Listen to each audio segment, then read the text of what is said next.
2020년 4월 19일 주일 예배를 하나님께 올려드리겠습니다. 이 시간 우리 4월의 암송 말씀 우리 같이 암송하시겠습니다. 같이 큰 소리로 고린도전서 3장 16절 암송합니다. 시작. 너희는 너희가 하나님의 성전인 것과 하나님의 성령이 너희 안에 계시는 것을 알지 못하느냐. 다시 한번 암송합니다. 시작. 너희는 너희가 하나님의 성전인 것과 하나님의 성령이 너희 안에 계시는 것을 알지 못하느냐. 우리 시간 같이 함께 기도하겠습니다.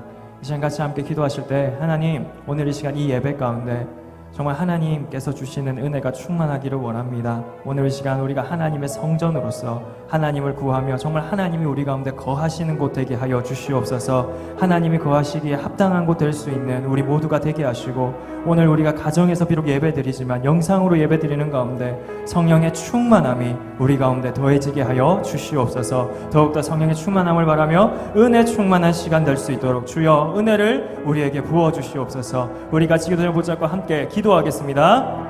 사랑에 많으신 주님 감사합니다. 하나님, 오늘 이 시간 우리가 하나님 앞으로 아버지를 더욱더 나아가기를 원합니다. 한 주간의 삶 가운데 우리를 지키시고 보호하시며 한시도 잊지 않으시며 졸지도 주무시지 않으시는 하나님, 오늘 이 시간 너무나 아버지 안에 코로나19로 마음이 무너졌던 우리가 다시 한번 소망과 희망의 근거이시며 우리의 소망 되신 우리 주 예수 그리스도의 이름을 힘입어 하나님을 예배합니다. 하나님, 오늘 이 시간 우리가 예배할 때 정말 하나님께서 우리에게 주시는 은혜로 말미암아 하나님, 우리가 하나님의 거룩한 성전임을 알고 성령의 충만함으로 아버지 안에 우리가 하나님의 성전 되기에 부족함 없도록 하나님, 오늘 예배 가운데 우리를 붙잡으시며 만져주시옵소서. 하나님, 연약하고 쓰러진 우리의 삶을 붙잡으시고 하나님, 이 시간 우리가 하나님을 인하여 두려운 마음이 변하여 기도하게 하시고 아버지 안에 예배함을 통해서 우리 안에 기쁨과 성령이 충만한 시간 되게 하여 주시옵소서. 주님, 오늘 이 시간 하나님께서 은혜 주실 줄 믿습니다. 하나님, 이 시간 하나님께 온전한 영광을 돌려드리는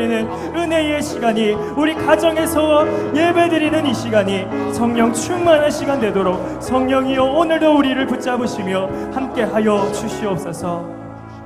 감사합니다. 오늘도 우리에게 은혜 주실 우리 주 예수님의 이름으로 함께 기도합니다. 이 시간 우리 같이 찬양하시겠습니다. 이 시간 찬양하실 때 두려운 마음 가진 자여 찬양하시면서 우리의 마음을 하나님께 드리겠습니다.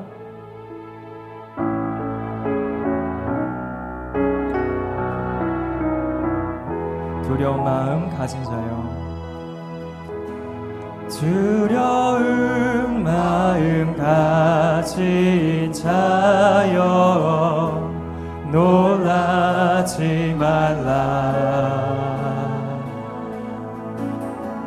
주 너의 하나님 강한 손으로 주 이름 부를 때에 주님 구하시리.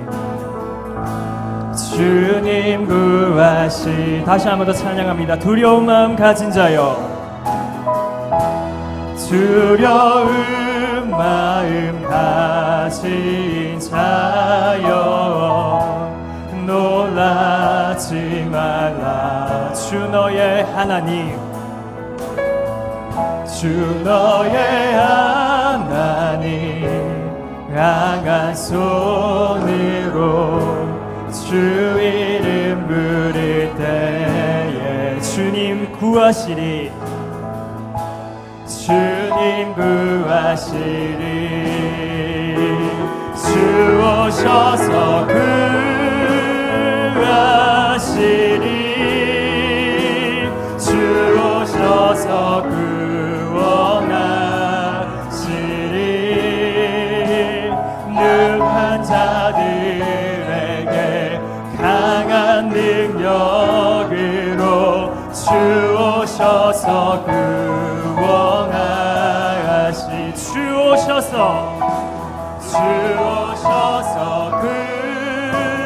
구하시리.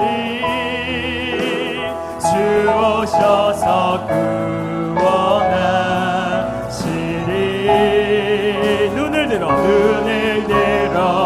보라. 회복의 능력을 주 오셔서 구원하. 우리 함께 이 주님을 예배합니다. 예배합니다.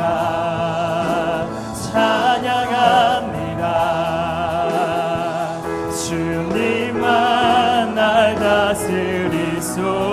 예배합니다. 예배합니다. 찬양합니다. 주님 홀로 높임 받을 예배합니다. 예배합니다. 찬양합니다. 주님만 날 다스리소서. 예배합니다. 예배합니다. 찬양합니다. 주님 홀로 높임 받으소. 예배합니다.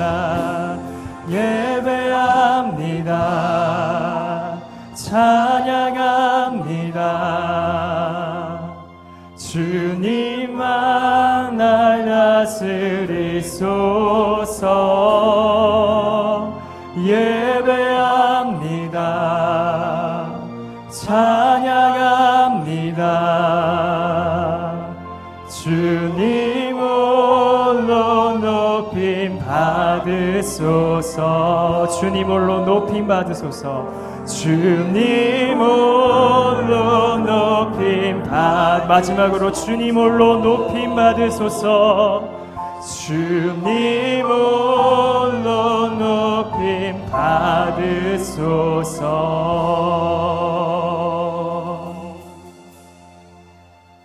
이 시간 같이 보혈을 지나 함께 찬송하시겠습니다.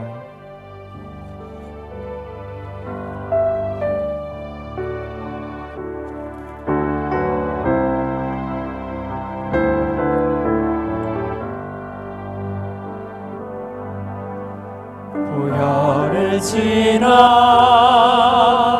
하나님 품으로 보혈을 지나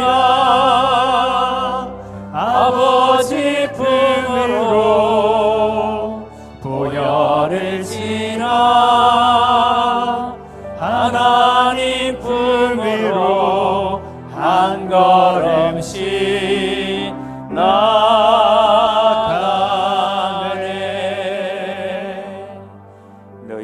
권능 있는 자들아, 영광과 능력을 여호와께 돌리고 돌릴지어다. 여호와께 그의 이름에 합당한 영광을 돌리며 거룩한 옷을 입고 여호와께 예배할지어다. 존귀한 주 보혈이 내 영을 새롭게 하시네. 존귀한 주 보혈이 내 영을 새롭게 하네.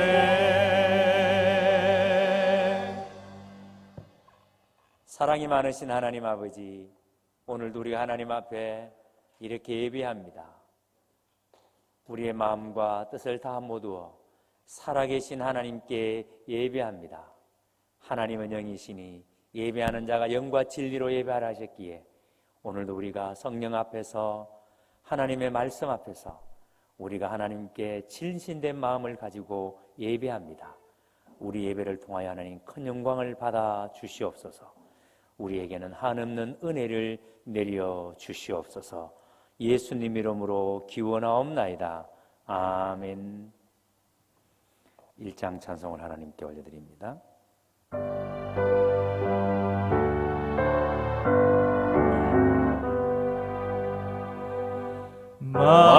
만복의 권한 하나님, 온 백성 찬송 드리고 저 천사여 찬송하세. 찬송 성부 성자 성령 아멘. 교독문 35번 시편 84편의 말씀을 다 같이 교독합니다. 만군의 여호와여, 주의 장막이 어찌 그리 사랑스러운지요.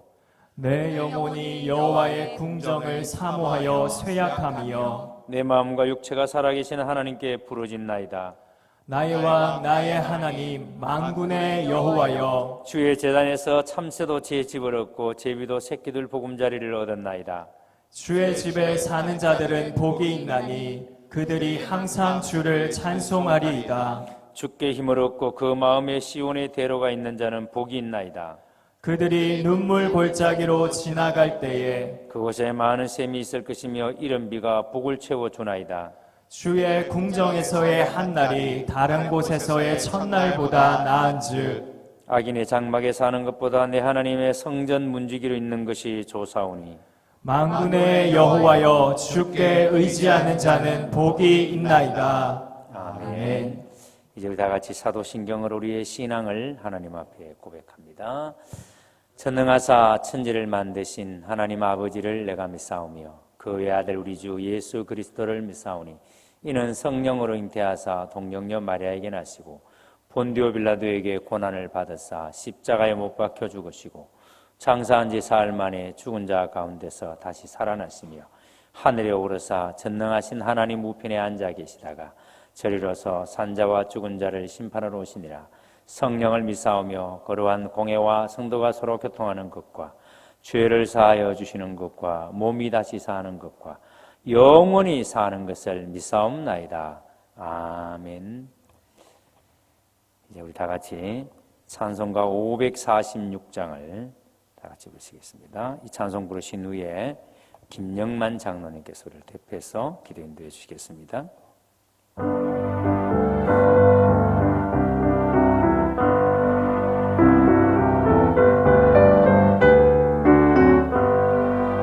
이 눈에 아무 증거 아니 배여도 믿음만을 가지고서 널 걸으며 이기 아무 소리 아니 들려도 하나님의 약속 위에 서리라. 걸어가세 믿음 위에 서서 나가세 나가세 의심 버리고 걸어가세 믿음 위에 서서 눈과 귀에 아무 증거 없어도 이 눈이 보기에는 어떠하든지 이미 얻은 증거대로 널 믿으며 이 맘에 오심 없이 살아갈 때에 우리 소원 주 안에서 이루리. 걸어가세 믿음 위에 서서 나가세 나가세 의심 버리고 걸어가세 믿음 위에 서서 눈과 귀에 아무 증거 없어도 주님의 거룩함을 두고 맹세한 주 하나님 아버지는 참 믿보다 거기한 모든 약속 믿는 자에게 넘지 못할 무슨 일이 있을까. 걸어가세 믿음 위에 서서 나가세 나가세 의심 버리고 걸어가세 믿음 위에 서서 눈과 귀에 아무 증거 없어도.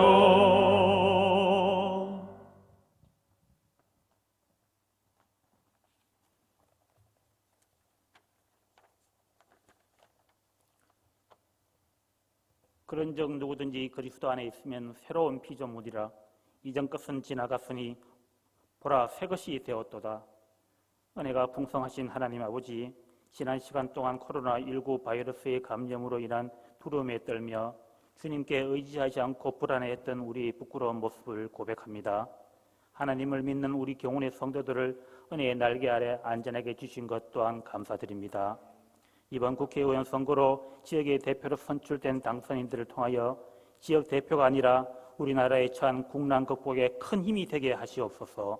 신천지를 통하여 걷잡을 수 없이 코로나19 바이러스가 전파되는 상황에서도 거짓과 진실을 숨기고 방역 당국을 기만하며 늘 방해했던 악한 세력들을 사라지게 하옵소서. 각 가정에서 영상을 통해 주님 앞에 무릎 꿇고 예배드리는 이 시간, 다음 주부터 교회에서 드릴 예배를 기대하며 말씀에 더욱더 귀 기울이며 기도드립니다. 이번 사태로 인해서 우리 성도들이 예배와 성도들 간의 교제 그리고 서로 나눔이 얼마나 간절한지를 깨닫는 귀한 시간이 되게 하옵소서. 땅끝까지 말씀 전하기 위해 선교지에 가 있는 선교사님과 그 가정들도 코로나 바이러스로부터 안전하게 지켜주시옵소서. 이 지역에 발생한 수많은 확진자들과 이 대구 시민들을 회복시켜 주시옵소서. 연로하신 분들을 기억하시고 건강과 평안을 허락하시고 어린이가 있는 가정도 안전하게 지켜 주시옵소서. 의료 현장에서 환자들을 직접 만나고 있는 의사들과 간호사와 방역 담당 공무원들을 지켜 주시옵소서. 이들 덕분에 코로나 사태가 안정기에 들어가고 있음에 진심으로 감사드립니다. 우리 성도들 가운데 아픈 분이 계시거나 재정적으로 삶의 무게에 힘겨워하고 계신 분들이 있으면 위로하여 주시고 회복시켜 주시옵소서. 하나님의 말씀을 통하여 우리 경원의 성도들이 사람을 살리고 세우고 보내는 귀한 사랑의 전파자가 되기를 간절히 기도드립니다. 우리 경원 성도들의 사랑과 기도가 우리 동네와 이웃을 위해 무엇을 할 수 있는지 세상과 다름을 보여주시옵소서. 현재 위기에 처한 한국교회, 이번 사태를 계기로 더욱더 부흥하는 교회, 말씀과 기도로 굳건한 반석 위에 세워지는 한국교회가 되기를 간절히 기도드립니다. 오늘 영상 예배를 준비한 손길들 위해 주님께서 은혜 내려주시고 말씀 전하시는 목사님 영육간의 강건함과 날마다 성령 충만함으로 지켜주시사 말씀마다 은혜가 넘치게 하옵소서.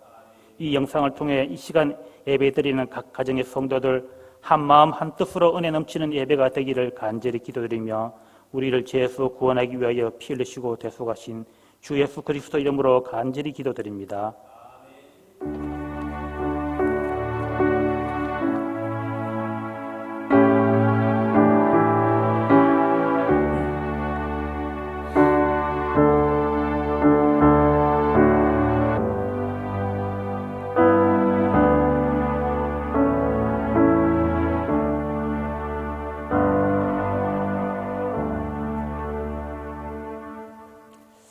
이제 우리 시간에는 에이멘 남성 중찬단의 봉헌 찬양으로 하나님께 헌금 드리는 시간을 가지도록 하겠습니다.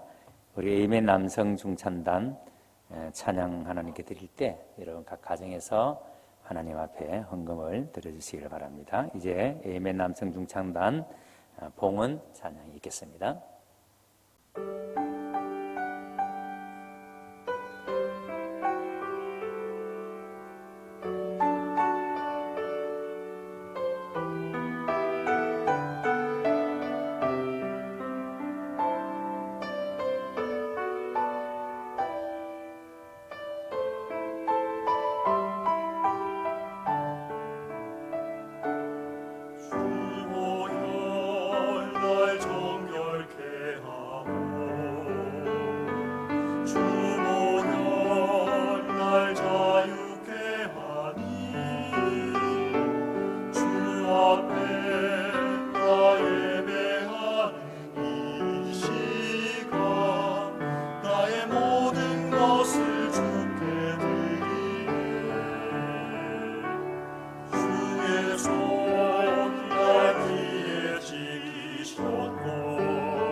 사는 것이 아니요 오직 주를 위해 사는 것이라.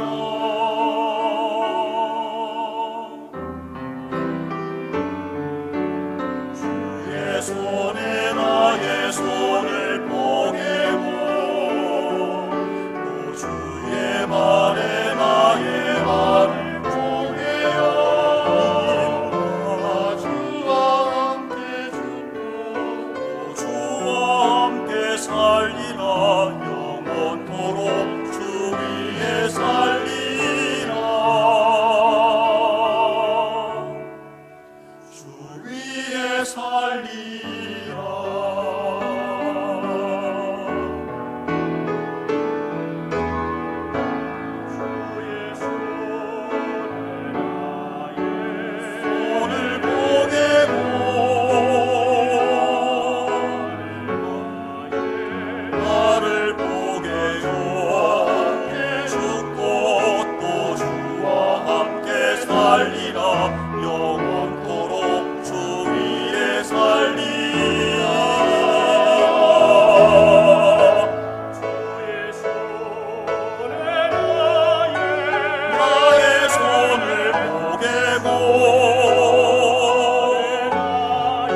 오늘 에이멘 남성 중창단의 은혜로운 봉헌 찬양 감사드립니다. 이제 봉헌기도 하나님께 올려드리도록 하겠습니다. 우리 다 같이 기도하겠습니다.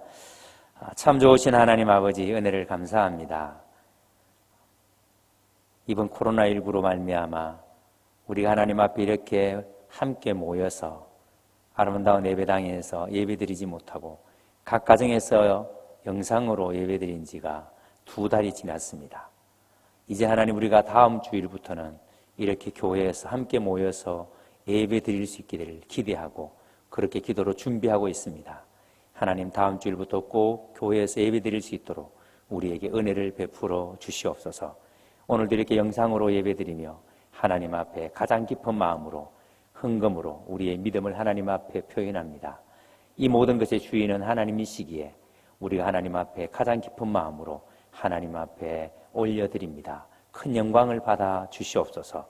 11조 헌금으로, 감사 헌금으로, 선교 헌금으로, 구제 헌금으로, 기적유획들로, 장학 헌금으로, 이웃 섬김 헌금으로 제목 달아서 드리는 모든 헌금들마다 우리 하나님께서 기뻐 받으시고 이 헌금들이 오직 아버지의 뜻대로 아버지의 영광 위에서 바르게 쓰임 바 되게 하여 주시옵소서. 단 한 푼의 돈도 우리 마음대로 사용하지 못하도록 하나님, 우리의 마음을 지켜주시고 우리의 생각을 하나님 지켜주시옵소서. 하나님이 원하시는 곳에 하나님 앞에 바르게 설 수 있도록 은혜를 베풀어 주시옵소서. 하나님의 나라를 위하여 믿음으로 모여있는 거룩한 믿음의 공동체가 하나님의 것을 도둑질하지 않도록, 하나님의 것을 함부로 사용하지 않도록 하나님께서 우리에게 은혜를 더하여 주시옵소서. 그리고 이 어렵고 힘든 때에 하나님, 경제적으로 말할 수 없는 고통 속에 있는 아버지, 이 나라와 이 민족을 주께서 불쌍히 여기시고 특별히 하나님 아버지, 우리 사랑하는 성도들 경영하는 사업체마다, 다니는 직장마다 참 큰 어려움이 있지만 이럴 때 더욱더 하나님 음성에 귀를 기울이고 하나님의 은혜 앞에 설 수 있도록 인도하여 주시옵소서. 하나님 앞에 더욱더 민감하게 하나님의 뜻을 묻고, 하나님이여, 우리가 이럴 때 어떻게 살아야 하는지, 어떻게 우리가 하나님을 나아가야 하는지를 우리가 하나님 앞에 묻고 하나님의 뜻을 따라 행할 수 있도록 역사하여 주시옵소서.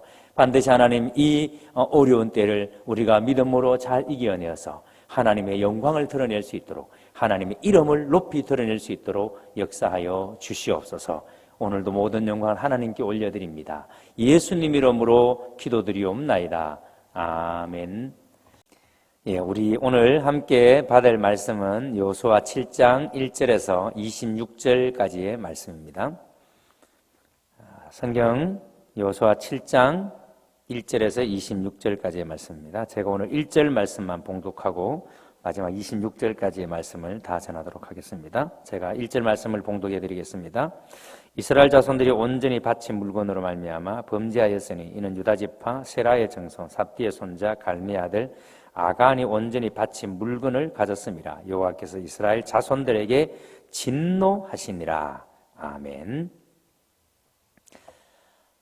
이제 오늘 이 예배가 영상으로 드려지는 마지막 예배입니다. 오늘 이 예배를 통해서 하나님께서 여러분들에게 큰 은혜 주시리라 믿습니다. 오늘 말씀은 아이성 전투에서의 실패에 대한 말씀입니다.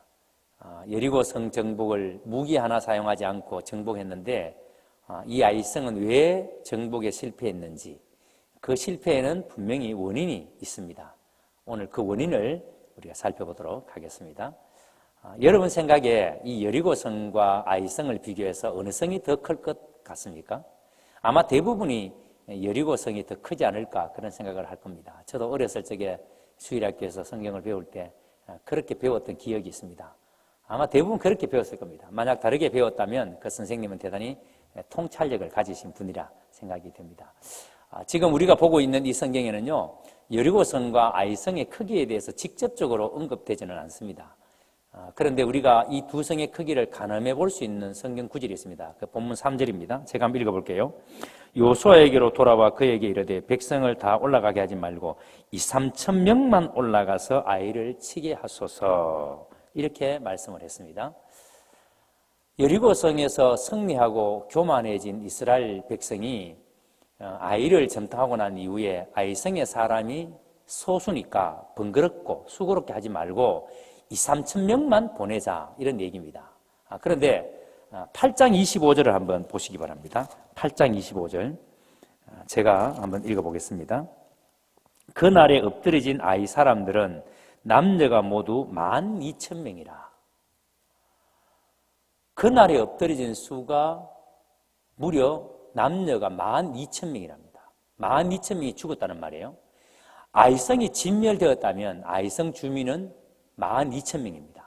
그러니까 아이성에는 12,000명의 수가 거하는 성입니다. 그렇다면 여러분, 이 성은 결코 작은 성이 아니죠. 여리고성과 한번 비교해 볼까요? 고고학 발굴로 여리고성은 6에이커, 그러니까 7,345평 정도가 된다고 밝혀졌습니다. 그런데 아이성은요 20에이커, 약 24,000평이 넘습니다. 그러니까 여리고성은 아이성에 비하면 3분의 1 정도밖에 안 되는 성입니다. 여리고성은요 내성과 외성을 다 해도 인구가 1,500명 정도 됐을 것으로 추측을 합니다. 그런데 아이성은 오늘 몇 명이라고 그랬습니까? 12,000입니다. 그러니까 우리가 조금만 성경을 주의 깊게 읽어보면 여리고성보다 아이성이 더 컸다는 것을 우리가 알 수가 있습니다. 그런데 우리가 성경을 주의 깊게 읽지 않으니까 아이성을 아이로 표현해서 작은 성이다 이렇게 우리가 가르치는 경우가 있습니다. 다시 본문 3절을 보시기 바랍니다. 요수아에게로 돌아와 그에게 이르되 백성을 다 올라가게 하지 말고 2,3,000명만 올라가서 아이를 치게 하소서. 그들은 소수이니 모든 백성을 그리로 보내어 수고롭게 하지 마소서 하므로. 정탐꾼들은 참 여러분 여리고성을 그렇게 이기고 난 다음에 굉장히 교만했던 것 같아요. 그래서 이 교만으로 잘못된 통찰이 이스라엘이 아이성에서 실패하게 만들었던 것으로 보입니다. 여러분 오늘 우리도 마찬가지 아닙니까? 우리가 말씀을 똑바로 봐야 되는데 대충 서삼손 벌초하듯이 성경을 그렇게 보는 경우가 있습니다. 우리가 하나님의 말씀을 듣고 읽고 그리고 묵상하고 제대로 봐야 되는데 그래야 우리가 이 세상에 잘못된 메시지를 내지 않는데 그런데 우리가 대충 보니까 우리가 이런 일이 벌어집니다. 자, 그래서 구체적으로 이 아이성 전투의 실패가 뭔지 왜 실패했는지를 구체적으로 한번 보도록 하겠습니다. 먼저 1절을 다시 한번 보십시오. 오늘 1절 말씀에 이스라엘 자손들이 온전히 바친 물건으로 말미암아 범죄했다라고 했습니다. 우리는 분명히 이 아이성 전투에서 이스라엘이 실패하게 된 이유가 아간의 범죄 때문이라고 생각을 했습니다. 그런데 오늘 성경에서 명확하게 누가 범죄했다고 말합니까? 아간의 범죄입니까? 이스라엘의 범죄입니까? 이스라엘의 범죄라고 말합니다. 여호와께서 이스라엘 자손들에게 진노하시니라고 했습니다. 하나님께서 분명하게 여리고성을 정복할 때 그 성을 진멸하라라고 했습니다. 진멸이라는 말은 헤렘 전쟁을 말하는데요. 이 헤렘 전쟁이 선포되면요, 온전히 바쳐야 됩니다. 이 진멸이 선포되면 사람과 짐승을 모두 죽여야 되고 귀금속과 같은 노획물은 모두 하나님의 전에 바쳐져야 됩니다. 그렇지 않으면 하나님의 진노가 오히려 이스라엘을 진멸시킬 수 있습니다. 요수아는 분명히 여리고성에 입성하기 전에 이 사실을 백성들에게 명확하게 상기시켰습니다. 6장 18절을 한번 보겠습니다. 제가 한번 읽어보겠습니다. 너희는 온전히 바치고 그 바친 것 중에 어떤 것이든 취하여 너희가 이스라엘 진영으로 바치는 것이 되게 하여 고통을 당하게 되지 아니하도록 오직 너희는 그 바친 물건에 손대지 말라. 자, 이렇게 요수아는 분명하게 백성들에게 경고했습니다. 아간이 노획물 중 일부를 훔쳐서 자기 집에 숨기는 것은 분명히 이 말씀을 들었는데도 불구하고 아간이 여러분 이런 짓을 한 거예요. 분명히 아간이 숨겼습니다. 아간이 잘못했습니다. 자, 그런데 오늘 말씀에 아간이 아니라 누구라고 했습니까? 이스라엘 자손들이 범죄했다라고 말씀합니다. 여러분, 왜 한 사람의 죄를 공동체의 죄라고 말씀하실까요? 지금 이스라엘은 가나안이라는 하나님이 약속하신 땅에 들어가기 위해서 하나님이 치루시는 전쟁에 참여하고 있습니다. 전쟁은 하나님이 치루시는 거예요. 그래서 하나님께서 지금까지 일관되게 이스라엘에게 요구하신 게 뭐였습니까? 전쟁은 내가 치르는 것이다. 너희는 거룩해라. 너희는 성결해라. 라는 말씀입니다. 그러니까 하나님이 치루시는 성전에 참여하는 공동체는 그 공동체에 속한 모든 구성원이 순결해야 됩니다. 한 사람이라도 경건하지 못하면 차질이 생깁니다. 이스라엘은 지금 하나님이 치루시는 거룩한 전쟁에 참여하고 있습니다. 그래서 여리고성 전투에서 무기 하나 사용하지 않고도 여리고성이 무너지는 것을 이들은 똑똑히 봤습니다. 그래서 이스라엘은 그 여리고성의 모든 전리품들을 취했습니다. 그런데 하나님께서 그 전리품들에 대해서 너희는 온전히 바치되 그 바친 것 중에서 어떤 것이든 취하여 너희가 이스라엘 진영으로 바치는 것이 되게 하여 고통을 당하게 되지 아니하도록 오직 너희는 그 바친 물건에 손대지 말라라고 말씀했습니다. 여리고성을 말씀에 순종하여 취했던 것처럼 이 이스라엘 공동체는 한 사람도 이 하나님의 말씀을 어기면 안 되는 겁니다. 한 사람의 죄가 이스라엘을 오염시키기 때문에 이스라엘은 모두가 다 이 말씀에 순종해야 되는 겁니다. 우리가 창세기를 통해서 깨달은 게 뭐예요? 아담 한 사람의 죄가 우리 모든 사람이 하나님과 원수되게 했다는 것 아니에요. 그것처럼 이스라엘 공동체에서 한 사람이 잘못하면 이스라엘 공동체 전체가 죄로 오염되기 때문에 이스라엘은 완전히 하나님의 이 말씀에 순종을 해야 되는 겁니다. 그래서 이 아간의 범죄는 아간 한 사람의 범죄가 아니라 이스라엘의 범죄가 되는 겁니다. 지금도 여러분 마찬가지입니다. 하나님께서 이 땅을 정복하라고 이 땅에 하나님의 거룩한 통치를 이루라고 하시는데 내 한 사람이 순결하지 못하면 나 한 사람쯤 이런 마음을 가지고 우리가 여러분 말씀에 순종하지 아니하고 대충 살면 우리가 거룩하지 못하면 이 하나님의 나라에 차질이 생기는 겁니다. 우리가 이것을 꼭 기억하셔야 됩니다. 이번에 코로나19로 우리나라에서 종교에 대한 국민들의 평가를 신문에 실린 것을 본 적이 있습니다. 천주교와 불교는 정부 시책에 비교적 협조적이다 이렇게 기사를 실었습니다. 그런데 기독교는 너무 이기적이다 이렇게 실어놨습니다. 그리고 그 배경을 이렇게 소개합니다. 천주교와 불교는 지도체제가 단일 지도체제인데 비해서 기독교는 개교의 중심이기 때문에 그렇다라고 평가를 했습니다. 사실 이 땅의 모든 교회는 그리스도의 몸된 지체들입니다. 우리는 그리스도를 머리로 우리는 그 그리스도의 지체로 이 땅에 존재합니다. 이걸 여러분 믿으십니까? 자, 그러면 우리는 그리스도라는 한 머리에서 명령을 받아서 우리가 살아갑니다. 이 땅에서. 자, 그러면 한 머리에서 내려오는 명령이니까 그리스도인의 삶은 통일성이 있을까요? 없을까요? 당연히 있죠. 그래서 바울은 고린도 교회가 분쟁을 할 때에 고린도 교회 향해서 뭐라고 말씀했습니까? 고린도전서 1장 10절에 보면은 형제들아 내가 우리 주 예수 그리스도의 이름으로 너희를 구원하노니 모두가 같은 말을 하고 너희 가운데 분쟁이 없이 같은 마음과 같은 뜻으로 온전히 합하라라고 했습니다. 그러니까 우리가 그리스도께 붙어 있다면 우리가 그리스도로부터 내려오는 명령을 받아 사는 사람이라면 우리는 같은 말, 같은 마음, 같은 뜻을 가지고 삽니다. 여러분 이게 하나됨이에요. 우리가 그리스도께 붙어 있지 않으면요 사람마다 딴소리 합니다. 교회는 다니지만 우리가 예수님께 붙어 있지 않는다면 교회마다 딴소리하고 그리스도인마다 딴소리합니다.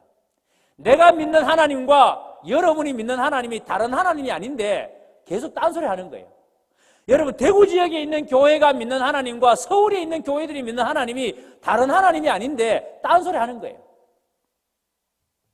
그래서 여러분 우리 교회가 잘못 살면 우리 교회로 말미암아 전체 교회가 욕을 먹는 겁니다.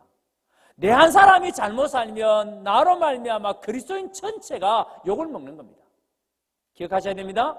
아간의 범죄가 왜 이스라엘의 범죄가 됩니까? 이스라엘은 하나님이 지휘하시는 전쟁을 치르고 있습니다. 그러면 이스라엘은 오직 하나님의 말씀대로 해야 됩니다.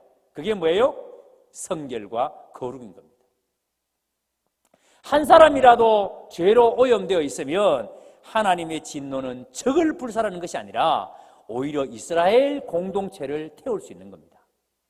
그래서 이 죄를 철저하게 찾아내서 하나님 앞에 드러내야 됩니다.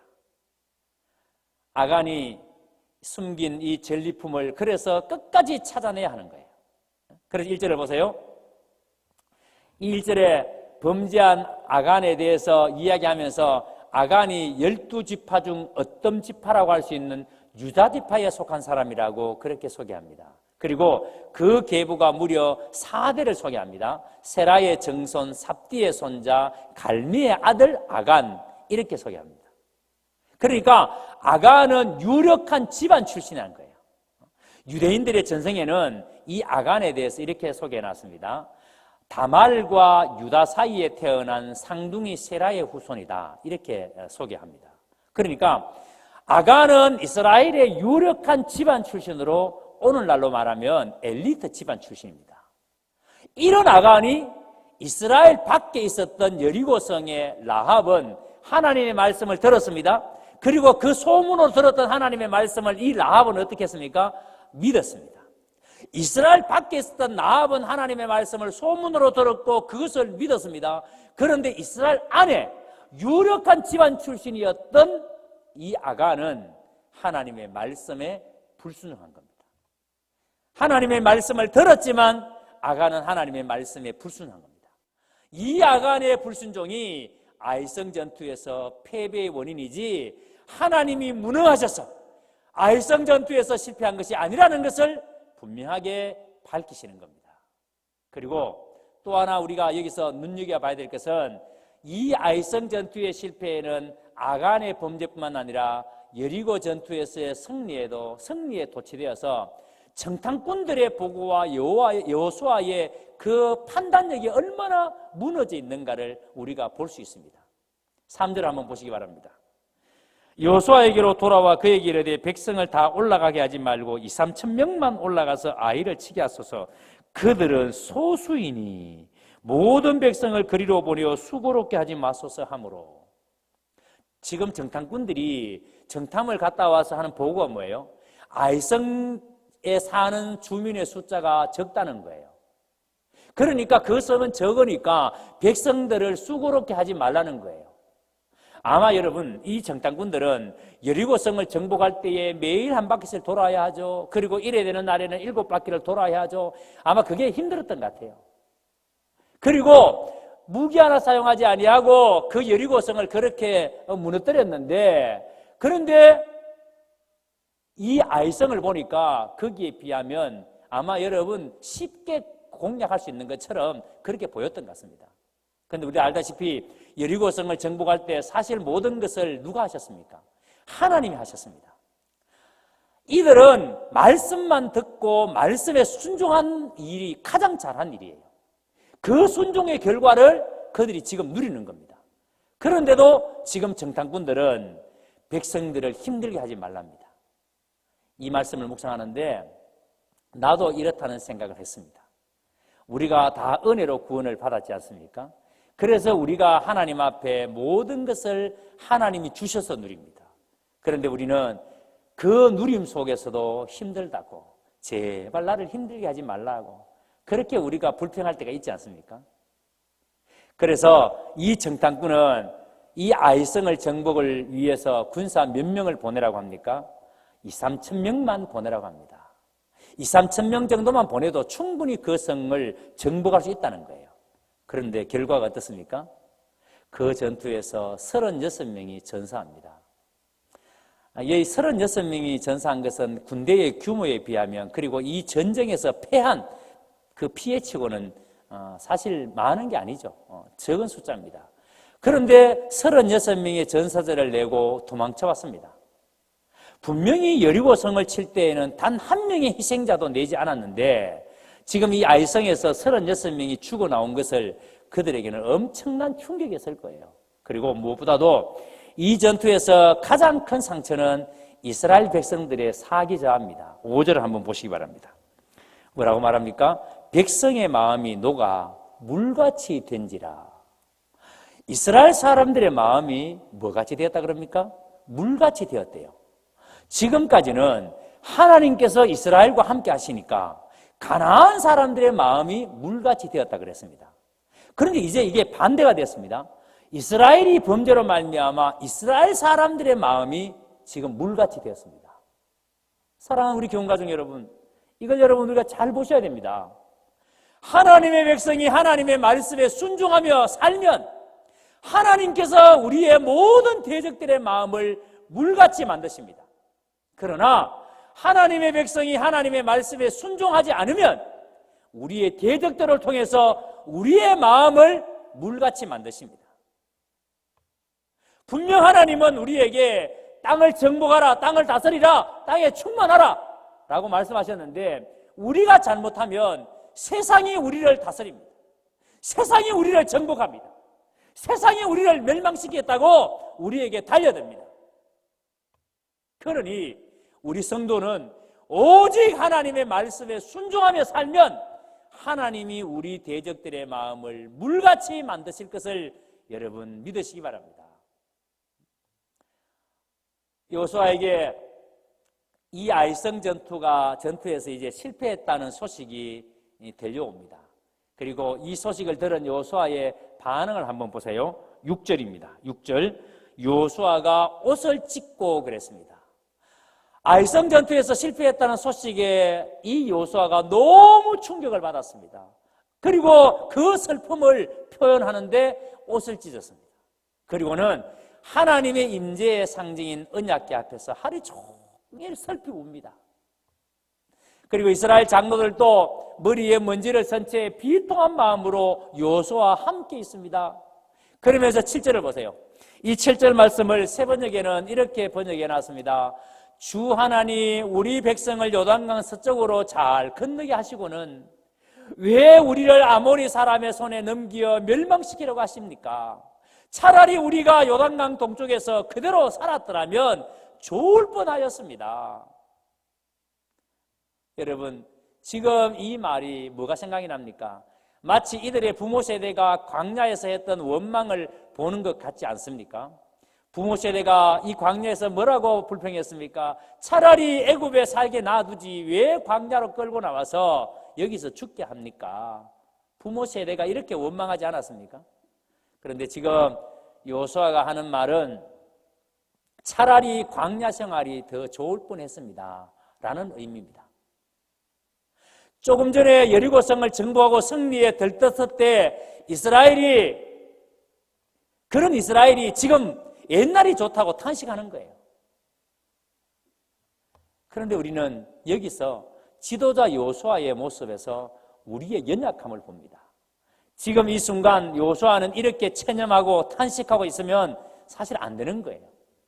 여호수아는 지금 왜 하나님께서 이 아이성 전투에서 패하게 하셨는지 하나님께 물어야 합니다.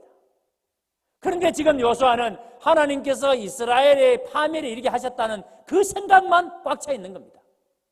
자신들의 죄 때문에 이 문제가 초래되었다는 것을 상상도 못하고 있는 거예요.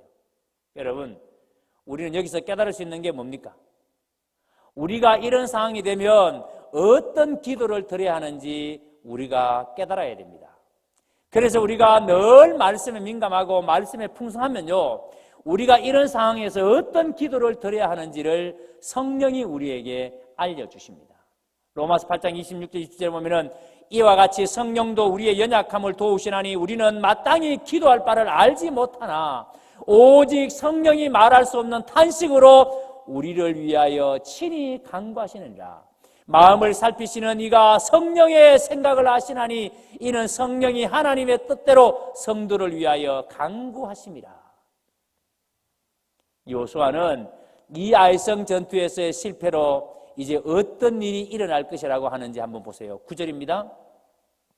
이 9절 말씀에 보면은 첫 번째가 지금까지 이스라엘에 대항할 엄두도 못 내던 가나안 사람들이 이 소식을 듣고 이스라엘이 아이성에서 패했다는 소식을 듣고 이스라엘을 멸망시키겠다고 나설 것이라는 겁니다. 여러분, 이건 9장에 가면요 현실이 됩니다. 그리고 여리고성 정복은 피 한 방울 흘리지 않고 정복했는데 이제부터는 피 흘리는 전쟁을 통해서 정복해야 한다면 정복은 고사하고 이 땅에서 쫓겨날 수도 있습니다. 그리고 두 번째로 하나님의 명예가 훼손되는 것이 불보듯 뻔하다는 거예요. 이 두 번째 여호수아의 말은 사실 하나님의 아킬레스건입니다.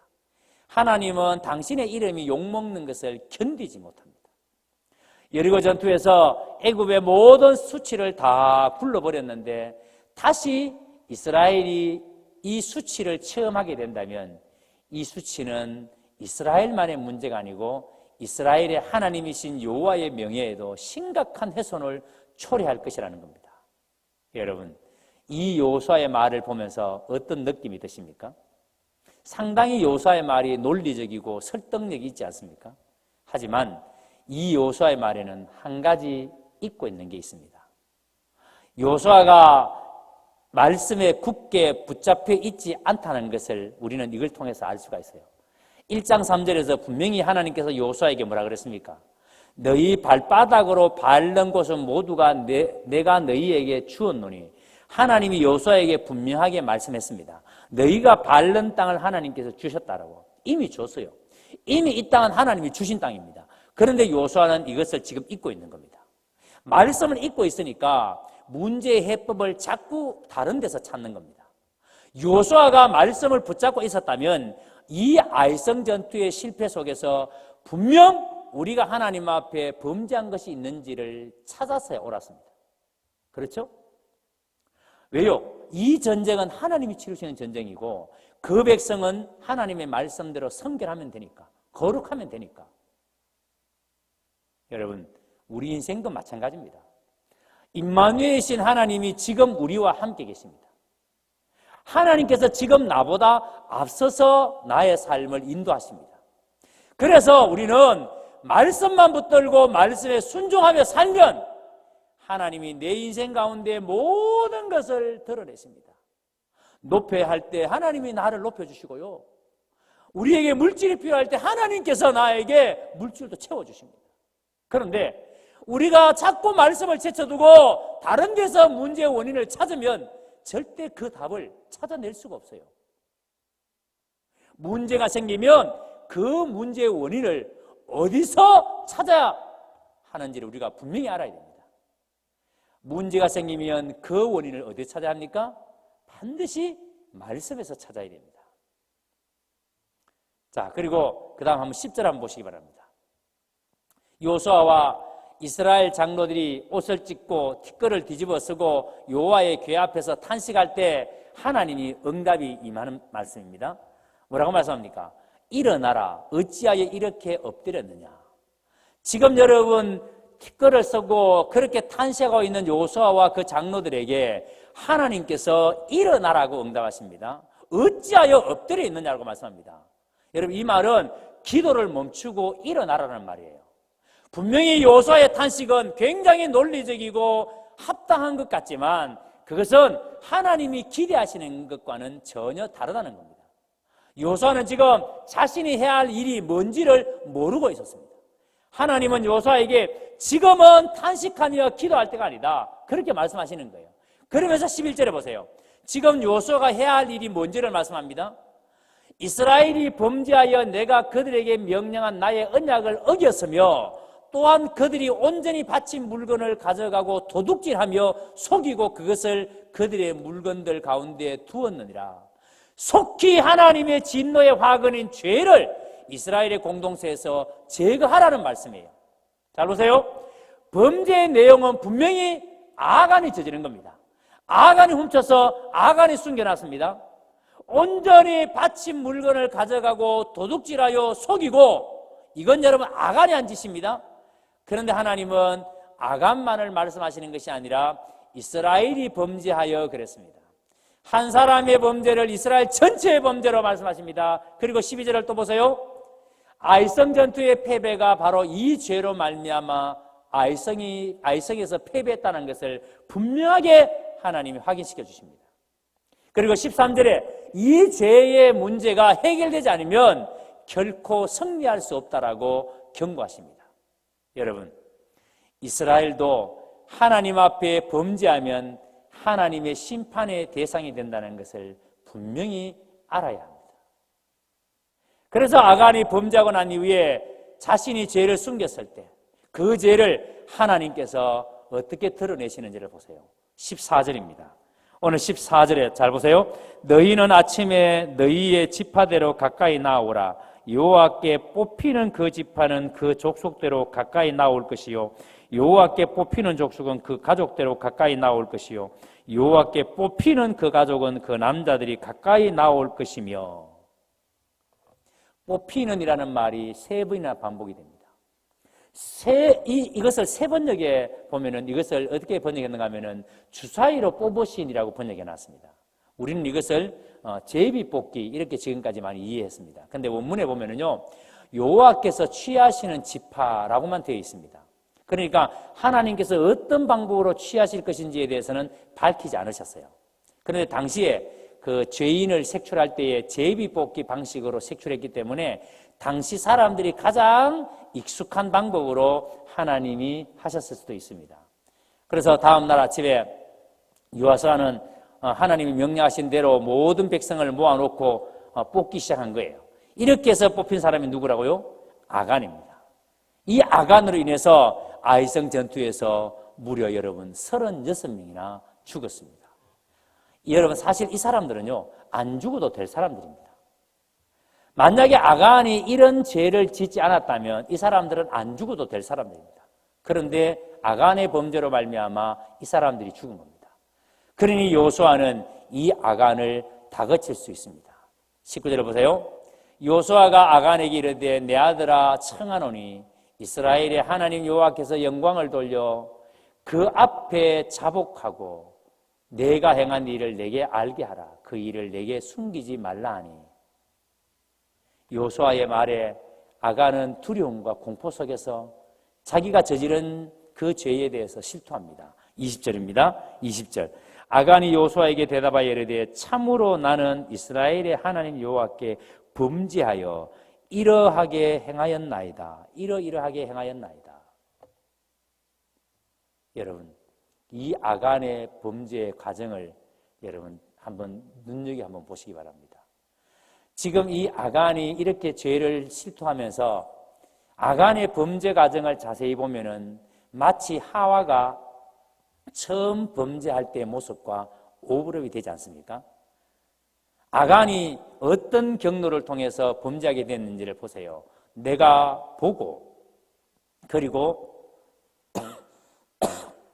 탐내어 가졌다 이렇게 되어져 있습니다.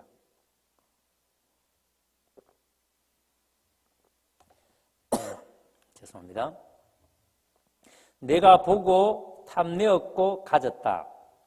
이 세 개의 동사가 하와가 범죄할 때와 똑같습니다. 하와가 사단의 유혹을 받아서 선악을 알게 하는 나무를 바라보니까 곧이어 그 마음에 탐욕이 일어나고 그 탐욕으로 말미암아 선악을 알게 하는 열매를 따먹었습니다. 여러분, 그래서 우리가 안목의 정욕이 얼마나 우리를 위험하게 하는 것인지를 알아야 합니다. 안목의 정욕대로 살다가 맞게 되는 그 결과를 여러분 결코 잊어서는 안 돼요. 요즘 텔레그램 N방이라는 것이 우리 사회에 너무나도 큰 공포를 사실은 안겨줬습니다. 이 텔레그램 N방 사건이 왜 무서운 것인지 아십니까? 온갖 협박으로 여성, 그것도 어린아이들을 성놀이개로 삼았습니다.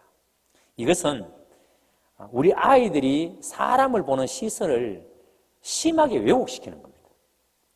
사람을 정상적으로 바라보지 못하게 합니다. 이것은 살인보다도 더 끔찍한 일이에요. 보는 것으로 인간의 탐욕이 불같이 일어나고 그 탐욕의 노예가 되어서 죄를 저지릅니다. 자, 그러니까 여러분 올바로 보게 해야 돼요. 우리가 올바른 것을 봐야 됩니다. 홍수처럼 흘러넘치는 유튜브의 동영상들을 분별 없이 보면 우리가 여러분 병이 안 들 수가 없어요. 설교도 마찬가지입니다. 홍수처럼 흘러넘치는 유튜브의 온갖 설교들 우리가 여러분 잘 들으셔야 됩니다. 그래서 아간이 본 게 뭐예요? 시날산의 아름다운 외투 한 벌입니다. 시날산은요 고대 바벨로니아 지역을 가리키는데 창세기 11장 2절에는 이 땅을 바벨탑이 세워졌다고 기록되어 있습니다. 이곳은 구약시대의 문화의 중심지입니다. 당시 세계의 가장 부강한 지역 중에 한 곳이 바로 이 바벨로니아 지역입니다. 거짓 종교가 가장 창궐한 지역이 바로 이 지역이에요. 그러니까 아간이 시날산이라고 말했을 때는 그 아름다운 외투가 당시로서는 경제적으로 문화적으로 가장 발전된 곳에서 만들어진 최고급 물건이라는 의미를 담고 있습니다. 요즘으로 말하면은 뭐 영국의 버버리처럼 명품 외투 정도 할까요? 자, 그러니까 그 외투를 보는 순간에 탐욕이 생긴 거예요. 그리고 여러분, 이 외투의 히브리어 단어가 아테레트라는 단어인데 아름답다, 영화롭다라는 의미의 형사입니다. 그런데 이것이요, 오늘 본문에서처럼 명사로 사용될 경우에는요, 값비싼 외투 이런 의미가 됩니다. 그래서 유다의 역사가 요세푸스가 이 아간에 훔친 외투가 금실로 직조된 왕의 의복으로서 매우 값비싼 외투라고 그렇게 기록을 해놨습니다.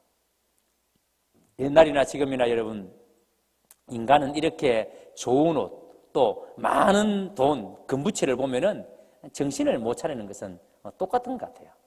그래서 선거철에 되면은 취업에도 승진에도 돈만 갖다 주면 해결이 됩니다. 돈이면 다 되는 세상으로 우리가 그렇게 생각하게 만드는 거죠. 아무튼 여러분, 여호수아는 이렇게 아간의 장막에서 이 물건을 찾아냅니다. 그리고 모든 백성에게 이 물건을 증거물로 보게 합니다. 그리고 여호수아는 백성들과 함께 아간과 그 가족과 짐승들을 끌고 아골 골짜기로 가는데 25절 26절을 보세요.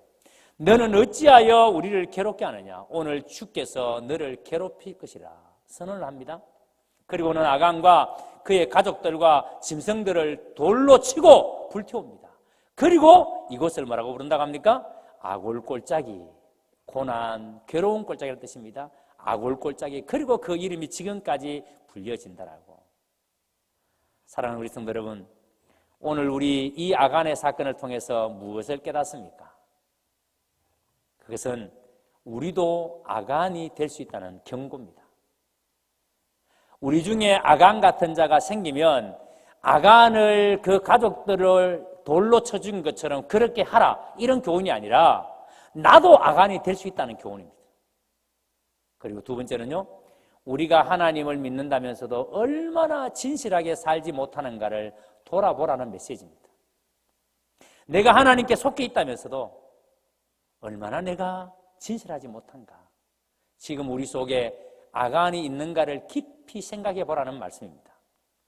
분명 아간의 범죄로 온 가족을 돌로 쳐 죽이고 짐승까지 죽이는 것은 너무 잔인하다고 생각이 되겠지만, 한 사람의 범죄가 온 백성에게 미치는 악영향을 우리가 제대로 봐야 됩니다. 그래서 우리는 한 공동체에 속했기에 서로 돌아봐야 됩니다. 서로 보살펴줘야 됩니다. 공동체의 능력은 힘 있는 사람이 그 힘을 어떻게 사용하느냐에 따라서 드러납니다. 공동체에서 조금이라도 더 가진 사람은, 조금이라도 더 힘이 있는 사람은 공동체에서 가장 약한 사람들을 어떻게 돌보는가가 그 공동체의 건강의 척도입니다. 그래서 하나님은 아이성 전투에서 실패한 이스라엘에게 여호수아를 통해서 뭘 요구하셨습니까? 13절을 보세요. 너는 일어나서 백성을 거룩하게 하여 이르기를 너희는 내일을 위하여 스스로 거룩하게 하라. 범죄했기 때문에, 실패했기 때문에 이제 스스로 거룩해지라는 거예요. 성결해지라는 거예요. 오늘도 이 말씀을 받은 우리 경운 가족들은 나도 아간이 될 수 있다는 것을 한시도 잊지 말고 사시기 바랍니다. 그리고 나는 하나님 앞에 진실하게 신앙생활하고 있는지를 꼭 돌아보시기 바랍니다. 나 한 사람의 잘못이 우리 공동체 전체를 무너뜨릴 수 있음을 알고 내가 하나님 앞에 거룩함과 성결함으로 살아가는 거룩한 하나님의 백성들이 되시기를 주의 이름으로 축원합니다. 기도하겠습니다. 하나님 아버지, 은혜를 감사합니다. 오늘 우리가 하나님의 말씀을 받았습니다. 한 사람의 잘못이 공동체 전체를 무너뜨릴 수 있다는 것을 우리는 오늘 이 아간의 범죄를 통해서 분명히 깨닫습니다. 하나님, 오늘 이 말씀을 우리 사랑하는 성도들 마음에 깊이 새기게 하여 주시옵소서. 내가 왜 거룩하게 살아야 하는지, 내가 왜 하루하루를 성결하게 살아야 하는지, 우리가 왜 함부로 살면 안 되는지를 분명히 알게 하여 주시옵소서. 그리고 하나님, 우리가 일상 속에서 하나님과 반드시 믿음으로 동행하며 우리의 삶이 하나님 앞에 범죄하지 않도록 우리를 인도하여 주시옵소서. 내 한 사람의 잘못으로 교회가 욕을 먹지 않도록, 내 한 사람의 잘못으로 하나님의 영광의 이름이 욕먹지 않도록 하나님, 우리가 하나님 앞에 거룩함과 순결함으로 바르게 살 수 있도록 인도하여 주시옵소서. 예수님 이름으로 기도드리옵나이다. 아멘. 이제 이 시간 우리 다 같이 공동 기도문으로 하나님 앞에 기도하는 시간을 갖도록 하겠습니다. 가정과 교회 그리고 나라와 열방을 위해서 함께 기도하도록 하겠습니다. 먼저 가정과 교회를 위해서 함께 기도하겠습니다. 다 같이 기도하겠습니다. 시작. 하나님은 우리의 피난처시요 힘이시니 환난 중에 만날 큰 도움이시라. 우리의 가정과 교회의 주인이신 하나님, 하나님께서 우리의 피난처가 되어주셔서 우리의 가정과 교회를 지켜주심 감사드립니다. 가정이 주님의 은혜로 가득하게 하시고 가정 예배가 지속되게 하셔서 모든 가정이 천국과 같은 가정 되게 하시고 믿음 위에 우뚝 세워지게 하옵소서. 함께 교회에서 예배드리지 못하는 이 상황 속에서 주님의 뜻을 발견하게 하시고 교회 공동체성이 회복되는 시간 되게 하옵소서. 교회가 복음과 진리로 더 거룩하게 무장되는 기회가 되게 하옵소서. 다음 주일부터 교회에서 예배를 드립니다. 교회에서 예배드리든지 가정에서 예배를 드리든지 우리 모든 성도님들이 주님이 찾으시는 참된 예배자의 삶을 살아가게 하옵소서. 예수님의 이름으로 기도합니다. 아멘. 이제 대구와 나라를 위해서 함께 기도합니다. 시작. 하나님이 그 성중에 계심에 성이 흔들리지 아니할 것이라.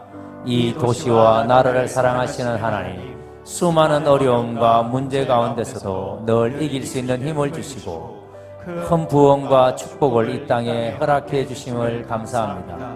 남한의 예루살렘, 제2의 예루살렘이라 일컬어졌던 대구가 불교의 영이 강력하고 이단들이 활개치며 엄난한 도시로 전락했습니다. 우리의 죄악과 우리의 안일함과 우리의 교만함을 용서하여 주옵소서. 다시 이 대구 땅에 하나님의 역사가 가득하게 하시고 이 나라 가운데 하나님의 영광이 드러나게 하옵소서. 대통령과 정치 지도자들, 앞선 지도자들에게 지혜를 주시고 모든 국민이 하나가 되어 이 문제를 극복하게 하옵소서. 하나님을 두려워하고 국민을 섬기는 자들이 세워져서 정의와 공의가 물같이 강같이 흐르는 나라 되게 하옵소서. 예수님의 이름으로 기도합니다. 아멘. 이제 마지막으로 열방과 선교사님들을 위해서 함께 기도합니다. 시작. 너희는 가만히 있어 내가 하나님 됨을 알지어다. 내가 문나라 중에서 높임을 받으리라. 내가 세계 중에서 높임을 받으리라. 우리의 유일한 소망이신 하나님, 전 세계가 코로나 바이러스로 고통받고 두려움 가운데 있습니다. 세계 경제가 곤두박질치며 침체되고 있습니다. 과학, 의학과 같은 사람의 지식에만 의지하지 않게 하시고 먼저 열방의 주관자 되신 하나님을 바라보게 하옵소서. 온 열방 가운데 하나님의 이름이 높아지게 하옵소서. 복음이 위축되지 않게 하시고 선교사님들의 사역을 주님께서 붙잡아 주셔서 더욱 강력하게 복음이 전파되고 하나님의 나라가 확장되게 하옵소서. 예수님의 이름으로 기도합니다. 아멘. 이제 교회의 소식을 함께 보도록 하겠습니다. 안녕하십니까, 에이맨입니다. 4월 19일 경운교회 소식을 알려드리겠습니다. 먼저 첫 번째 소식입니다. 이번 주간부터 일부 예배를 교회에서 재개합니다. 새벽 기도회는 4월 20일 월요일부터 비전홀에서 드리게 됩니다. 수요 예배는 4월 22일 수요일 그레이스홀에서 드리고요. 금요 기도회는 4월 24일 금요일부터 그레이스홀에서 드리게 됩니다. 네, 두 번째 소식입니다. 주일 예배는 4월 26일 주일부터 교회에서 예배를 함께 드립니다. 오전 10시 각 교육부서 예배가 있고 청년부는 오후 2시에 있습니다. 교회 학교 학부모님들은 오전 10시에 일부 예배를 드리시면 됩니다. 학부모가 아닌 성도들은 오전 11시 30분에 2부 예배를 드리시면 됩니다. 5월 3일 주일부터는 1부, 2부가 없으며 주일학교는 오전 10시부터 시작하며 주일 예배는 오전 11시 15분에 시작합니다. 네. 예배에 나오실 때에는 코로나19 예방수칙을 잘 지켜주시기 바랍니다. 마스크, 기침 예절, 비누로 손 씻기, 발열 체크, 악수 대신 눈인사 예절을 지켜주시기 바랍니다. 할렐루야 성가대 에브라임 찬양대 주일 순모임 주일 점심은 5월 3일 주일부터 있습니다. 교회 대청소 4월 25일 토요일 오전 9시 반부터 교회 대청소가 있습니다. 순장들은 참여할 수 있는 순원들의 명단을 파악해서 순장 단체 톡방에 올려주시기 바랍니다. 경운 성도 여러분, 한 주 동안도 건강하십시오. 지금까지 에이민이었습니다. 감사합니다. 예, 이제 우리 다 같이 축복 기도하심으로 예배를 마치겠는데, 오늘 이 예배가 영상으로 드려지는 마지막 예배입니다. 다음 주일부터 이제 교회에서 함께 예배 드릴 텐데요. 혹시 여러분들 가운데 아직까지 많은 사람이 모인 곳에 나가기가 힘드신 분들은 가정에서 예배를 드리셔도 됩니다. 그러니 교회 오셔도 교회에서 당분간은 우리 코로나 안전 수칙을 잘 지키면서 그렇게 예배를 드리게 될 텐데요. 다음 주일부터는 예배를 교회에서 드리고 또 4월 26일, 4월 마지막 주일까지는 예배를 드릴 때에 1부, 2부 나누어서 드리려고 합니다. 1부는 우리 주일학교 학부모님들이 모여서 예배드리고 2부는 다 모든 성도님 함께 모여서 예배를 드립니다. 그리고 이번 주간부터 새벽 기도회가 이제 다시 재개가 되고요. 그리고 수요 예배 금요 기도회도 이번 주부터 재개가 됩니다. 교회 나오실 때 꼭 마스크 착용하고 나오시고 또 들어오실 때 안내위원회 안내를 잘 따라서 그렇게 협조해 주시기를 바랍니다. 이제 축도함으로 오늘 예배를 모두 마치도록 하겠습니다. 기도하겠습니다. 지금은 우리 주 예수 그리스도의 은혜와 우리 하나님 아버지의 크신 사랑하심과 성령 하나님의 위로, 교통, 충만, 역사 함께 하심의 은혜가 오늘도 주의 말씀을 받고 나 한 사람의 잘못이 공동체를 무너뜨릴 수 있다는 사실을 깨닫고 하나님, 내가 하나님 앞에 거룩하게 살기를 원합니다. 내가 하나님 앞에 순결하게 살기를 원합니다. 다짐하며 주님 앞에 나아가는 모든 성도들 무리 위에 이제로부터 영원 무궁토록 함께 있을지어다. 아멘.